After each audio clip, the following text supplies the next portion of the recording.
नमस्कार, मैं पंकज प्रसून।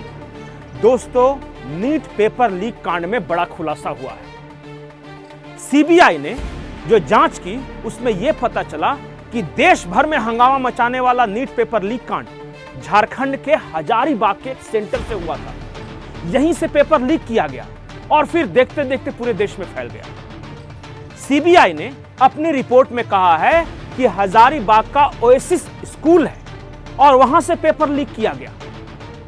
और लीक करने वालों में कौन शामिल थे?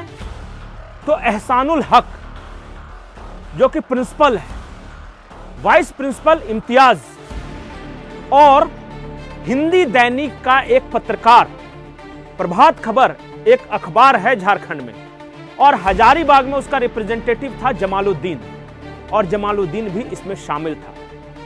तो तीनों मास्टरमाइंड, ओएसिस स्कूल के प्रिंसिपल एहसानुल हक, इम्तियाज और पत्रकार जमालुद्दीन, इन तीनों ने मिलकर पेपर लीक करवाया नीट का।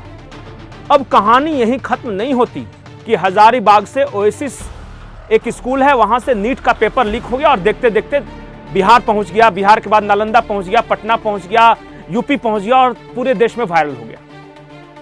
कहानी अब शुरू होती है। अब हम आपके सामने स्क्रीन पर नीट के टॉपर्स की लिस्ट लगा रहे हैं। यह किसी अखबार का एडवर्टाइजमेंट है, कोई यूनिवर्सल कोचिंग सेंटर है केरला का, और उसने अपना एडवर्टाइजमेंट दिया है जिसमें यह बताया कि देखिए हमारे जो छात्र छात्राएं हैं उन्होंने नीट टॉपर किया है।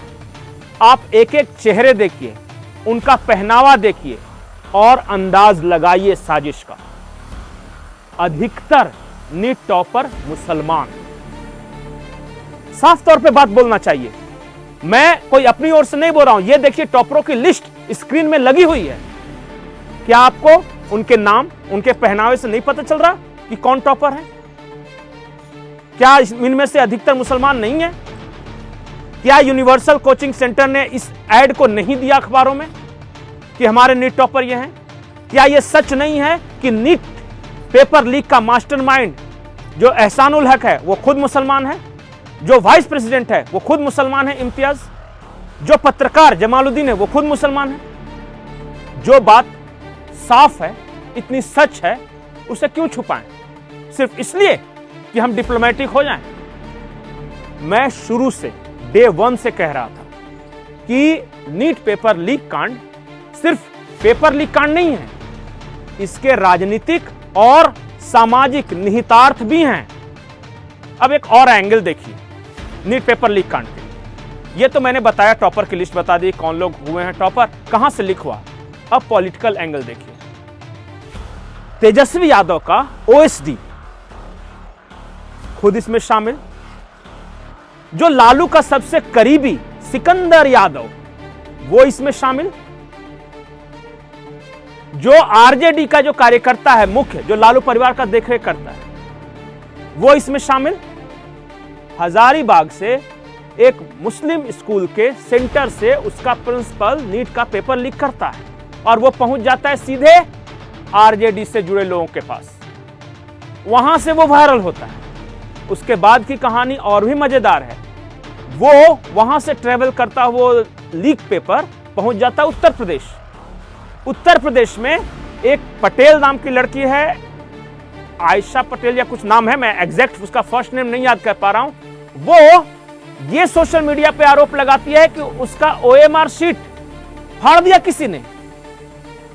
बाद में पता चला कि वो एक कटे फटे किसी दूसरे ओएमआर शीट को दिखा रही थी। हकीकत में उसने उत्तर उतने ही दिए थे कि उसका सिलेक्शन न हो सके, और पूरा ड्रामा रचा, प्रपंच रचा। और उसका परिवार समाजवादी पार्टी से जुड़ा हुआ है।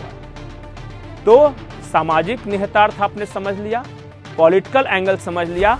नीट पेपर लीक कांड क्या मोदी सरकार को बदनाम करने की साजिश थी? मैं इसे कुछ नहीं कहूंगा। अभी तो ये सीबीआई जांच हुई है, अभी बहुत सारी कहानियां और आनी बाकी है।